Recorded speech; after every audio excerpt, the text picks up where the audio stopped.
I've mentioned before that kids with anxiety tend to be more irritable and negative, and I wanted to talk a little bit about how we can help them stretch this part of themselves into a more neutral, positive self identity through feelings literacy.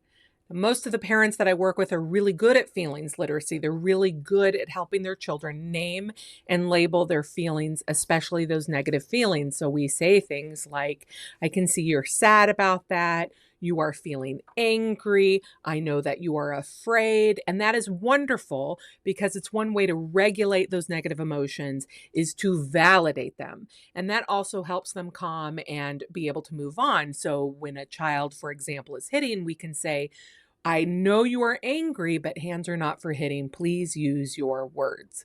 That's wonderful. Our more negative emotionality, anxious kids tend to be in those more negative emotions, and we might find ourselves using that angry, sad, afraid language more often. And we need to help them stretch, and we may need to stretch to see them in a more positive light, or at least a more neutral light.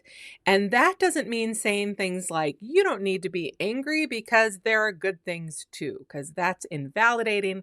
That's toxic positivity. What I'm talking about is noticing when your child is having a good or neutral time and label that. So if your child is sitting quietly playing with Legos, you can say, boy, you really seem content when you're playing with your Legos. And that gives them, first of all, it expands their vocabulary, right? Content, and you can tell them what that means. But also it helps them see themselves as, oh, I am somebody who is content. If they are used to thinking of themselves as somebody who is afraid or angry or difficult, because anxious kids often feel guilty because they know they are more difficult to parent or making life more difficult for the people they love. This is a way to let them see themselves in a more neutral or positive light. You can say, you're really in your flow. You seem so happy when you're scootering up and down the driveway. Or I notice when you're humming to yourself that you have a lot of calm as you are coloring. Basically, we are helping them see themselves in this more positive or neutral light.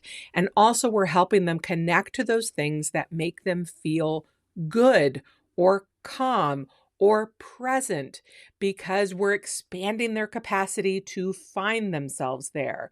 Not just an angry or anxious person, but also a person who is calm and happy and focused and helping them find those ways there too. Remember, when we're telling kids to calm down, they can't access calm if they don't know what it is. So let's help them find themselves in those moments. Let's make sure to label those positive and neutral feelings and not just the negative ones.